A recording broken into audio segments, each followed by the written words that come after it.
हे दोस्तों, कुछ लफ्ज़ कुछ वर्ड्स हम लाए हैं और उसमें हम आपको बताएंगे कि उसका मीनिंग बताएंगे, उसको कब कैसे यूज़ करते हैं ये बताएंगे। ठीक है, तो पहले हमारे पास एक वर्ड है सिनर्जी। सिनर्जी कुछ यूं लिखा जाएगा। सिनर्जी का मतलब होता है कि जब दो या दो से ज़्यादा चीज़ें एक साथ काम करें कुछ अच्छे रिजल्ट के लिए, है ना। हाँ, बजाय अकेले दो या दो से ज़्यादा चीज़ें, है ना। यानी सहयोग से बढ़ा हुआ प्रभाव। जैसे कहते हैं ना कि इस मर्जर में दोनों कंपनीज की सिनर्जी बहुत अच्छी है ना, जिससे प्रॉफिट दोगुना हो जाएगा। तो ये होता है सिनर्जी, सहयोग से बढ़ा हुआ प्रभाव। सहयोग से बढ़ा हुआ प्रभाव। ठीक है, तो अगले वर्ड की तरफ चलते हैं। तो अगला वर्ड है लेवरेज। ठीक है, LEVERAGE।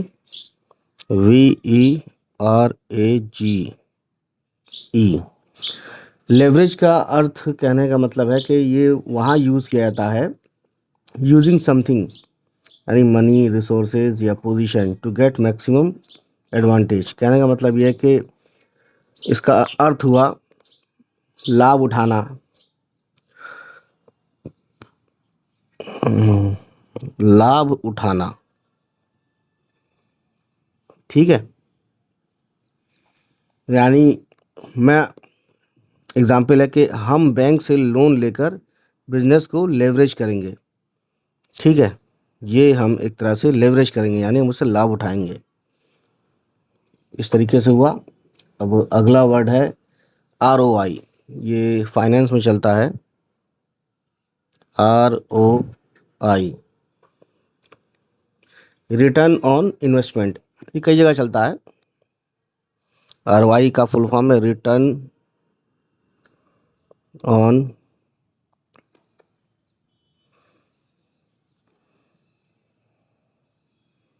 इन्वेस्टमेंट। ठीक है, अब देखिए इसमें क्या है कि प्रॉफिट अर्नड, जो प्रॉफिट अर्नड होता है, earn from an investment relative to its cost, यानी निवेश पर प्राप्त लाभ। जो हमने निवेश किया है, इन्वेस्टमेंट किया है, उस पर जो फ़ायदा होता है, जो फ़ायदा मिलता है, उसको हम बोलते हैं रिटर्न ऑन इन्वेस्टमेंट।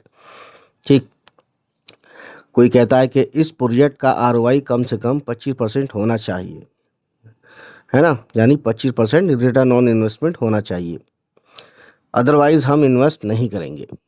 तो ये होता है रिटर्न ऑन इन्वेस्टमेंट, ROI। ठीक है, उसके बाद दोस्तों KPI।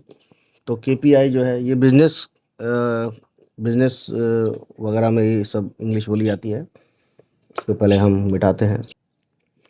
तो दोस्तों अगला वर्ड है हमारे पास KPI। ठीक है, ये भी बहुत चलता है बिजनेस क्लास में। KPI यानी कि की परफॉर्मेंस पर फॉर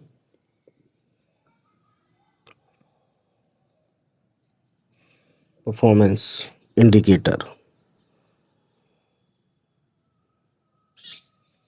ठीक है, इसका जो अर्थ है, इसका इंग्लिश में मीनिंग बताऊंगा तो ये है कि measurable values that show how effectively A company is achieving business objectives, है ना।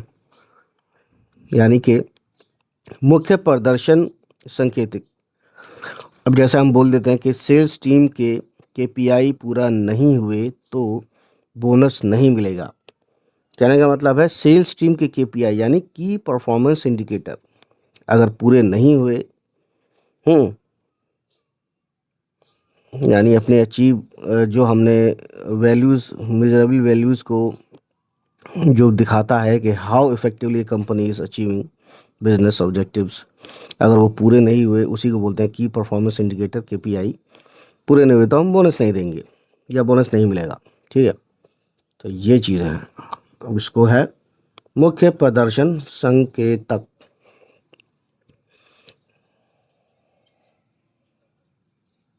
मुख्य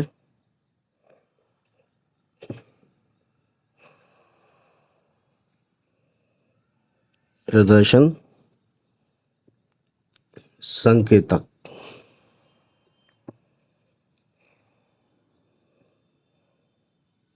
केपीआई। ठीक है, एक बार और बता दूं, इंग्लिश में हम बोलेंगे इसको measurable values that show how effectively a company is achieving bonus business business objectives, है ना। यानी जो हमारी फर्म है उसका ऑब्जेक्टिव ये कितना पूरा करते हैं।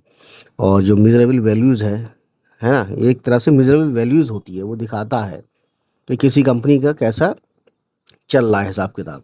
ठीक है, उसके बाद देखते हैं अगला वर्ड।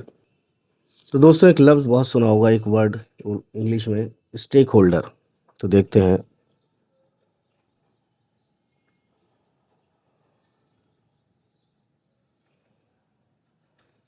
ठीक है, स्टेक होल्डर, अब इसको मीनिंग अगर इंग्लिश में बोले कि anyone who has an interest in the success of A business, या एम्प्लॉय हो या इन्वेस्टर्स हो या कस्टमर्स हो।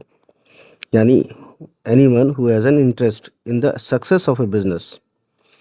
ठीक है, जो कंपनी के बिजनेस में इंटरेस्टेड है, कोई भी, चाहे वो एम्प्लॉय हो, चाहे वो इन्वेस्टर हो, चाहे वो कस्टमर हो, है ना। यानी कि बैंक का एम्प्लॉय भी अगर ये चाहता, वो बैंक का अगर एक, जैसे मेरा खाता है कैनरा बैंक में या एचडीएफसी में, तो मेरा एक अगर खाता है उस बैंक में और मैं चाहता हूँ कि वो आगे बढ़े, है ना, उसके आगे बढ़ने में मैं इंटरेस्टेड हूँ, तो मैं भी एक तरह से स्टेक होल्डर हुआ दोस्तों।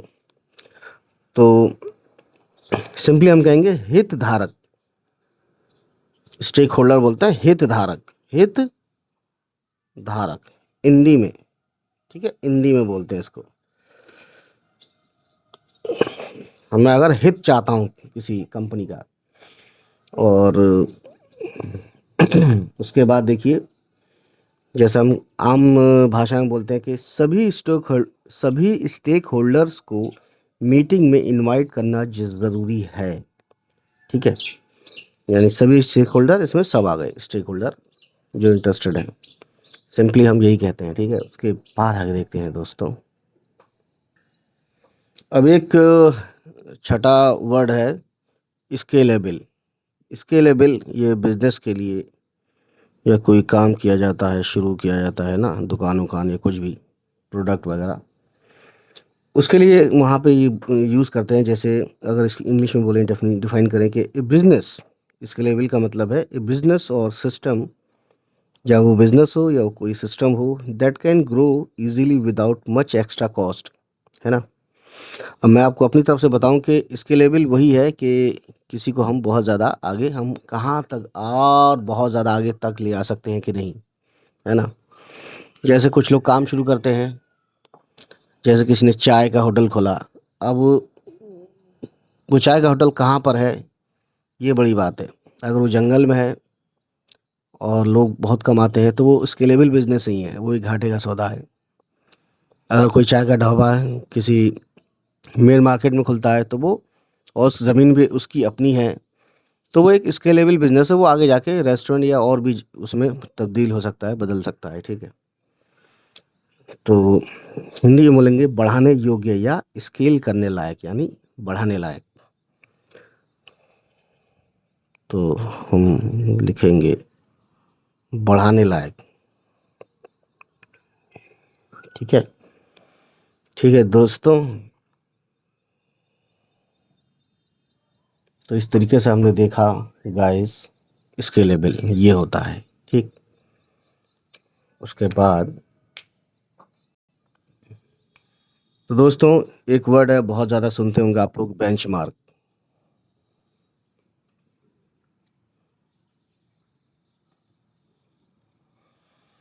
तो इसमें क्या है, बेंचमार्क को अगर हम इंग्लिश में करें, मीनिंग डिफाइन करें इसकी, a standard, a standard standard or point of reference against which things are compared, यानी मानक या तुलनात्मक मापदंड, है ना। मयार जो होता है, कहते हैं ना, ये मेरा मयार नहीं कि मैं तुम्हारे जैसे लोगों से बात करूं, तो वही है बेंचमार्क, स्टैंडर्ड। ठीक है, मानक भी समझ सकते हैं और उर्दू वाला मयार भी समझ सकते हैं। ठीक, यानी कहते हैं ना आम भाषा में, कंपटीटर्स के बेंचमार्क से हमारा परफॉर्मेंस बेहतर है। ठीक है, कंपटीटर्स यानी जो दूसरे विरोधी कह लो, या जो हमारे बिजनेस में compete कर रहे हैं, हमें वो दे रहे हैं, यानी हमारा जो इनसे मुकाबला है हमारे सेम बिजनेस में।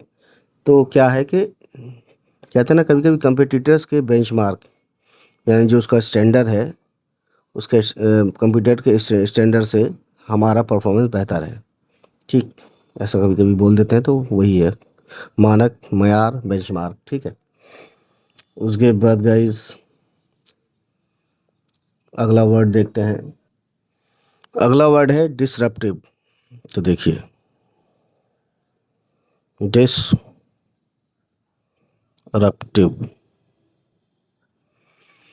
डिसरप्टिव को का मतलब हम बताएं अगर इंग्लिश में, कि innovation that completely changes an industry और मार्केट।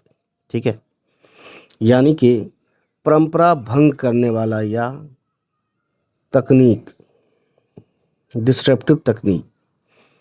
ठीक है, innovation that completely changes an industry और मार्केट, एक ऐसी इजाद जो पूरी तरह से इंडस्ट्री या मार्केट को चेंज कर दे, यानी जो पहले से चला आ रहा है, पहले से कोई चीज़ चली आ रही है, उसको भंग करने वाला, उसको रोक देने वाला।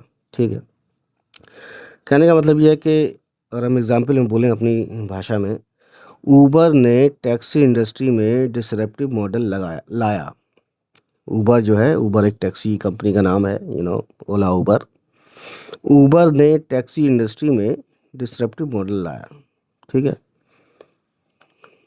तो ये होता है दोस्तों परंपरा भंग करने वाला, ठीक है, तकनीक, परंपरा भंग करने वाली तकनीक, इसका मतलब होगा। ठीक है,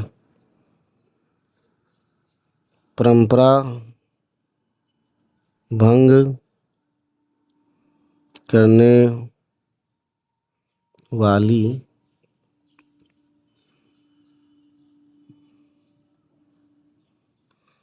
तकनीक। राइटिंग खराब है लेकिन चलेगा, काम होना चाहिए हमारा, तो ये कहना है। तो आगे देखते हैं। तो अगला वर्ड है AGILE, अजाइल बोलते हैं इसे, कुछ लोग अगाइल पढ़ेंगे लेकिन गलत है, अजाइल है ये। ठीक है, तो दोस्तों अजाइल यानी चुस्त, लचीला या फुर्तीला भी कहते हैं। ठीक है, तो कहने का मतलब है कि ability to move quickly and easily, flexible working methodology, है ना। हिंदी में हो गया चुस्त या लचीला, चुस्त या लचीला। ठीक है,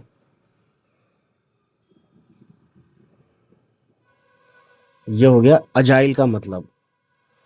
ठीक, ability to move quickly and easily, या फ्लेक्सिबल वर्किंग मेथोडोलॉजी, यानी लचीला, लचीला टाइम वर्क है, वर्किंग मेथोडोलॉजी है ना। जैसे हम बोलते हैं कभी, हम एजाइल मेथोडोलॉजी फॉलो करते हैं ताकि प्रोजेक्ट जल्दी कंप्लीट हो। ठीक है, तो ये हो गया। अब अगला वर्ड देखते हैं दोस्तों। अगला है short analysis, SWOT, short analysis, analysis. ठीक है, इसका मतलब है ताकत या कमजोरी या अवसर और खतरे का विश्लेषण। ठीक है, मतलब इंग्लिश में है कि analysis of strength, weakness, opportunities and threats. ठीक है ना, यानी कि नया प्रोडक्ट लॉन्च करने से पहले स्वॉट एनालिसिस कर लो। स्वॉट एनालिसिस यही है, यही कर लो कि ये प्रोडक्ट बिकेगा, या इस प्रोडक्ट बनाने के बाद बनाने में हमें क्या एक ताकत है जो हमें बनाना चाहिए, या हमें ताकत मिल रही है या ताकत मिलेगी, या बनाने में क्या कमज़ोरी है, या कि हाँ क्या हमें कमज़ोरी हो सकती है आगे जाके, पैसों की कमज़ोरी या कुछ ही किसी चीज़ की भी, या जो अपॉर्चुनिटी है ये बढ़ेगी या घटेगी, या हमें इससे नुकसान होगा, थ्रेट है इससे या थ्रेट नहीं है, है ना। तो इसे ही बोलते हैं शॉर्ट एनालिसिस। इसलिए आपने सुना होगा बहुत ही ज़्यादा लोगों से कि नया प्रोडक्ट लॉन्च करने से पहले शॉर्ट एनालिसिस कर लो। शॉर्ट एनालिसिस यही देखते हैं कि यही एनालाइज करते हैं, यही जांचते हैं कि स्ट्रेंथ यानी ताकत, कमज़ोरी या अवसर, या यानी मौके, अवसर या ख़तरे का जो है हम देखते हैं कि जांच करते हैं कि ख़तरा होगा कि नहीं। तो ये 3-4 चीज़ें हम मालूम करते हैं, इसी बोलते हैं शॉर्ट एनालिसिस। ठीक है दोस्तों, तो इसका मीनिंग है ताकत, ताकत और कमजोरी, ताकत या कमजोरी, या फिर कॉमा लगा के अवसर, अवसर, या फिर दोस्तों और ख़तरे का विशेषण। अवसर और लगा देते हैं लास्ट में खतरे का, खतरे का विश्लेषण। एनालिसिस का मतलब विश्लेषण होता है, ये तो आप जानते ही हैं। ठीक है दोस्तों,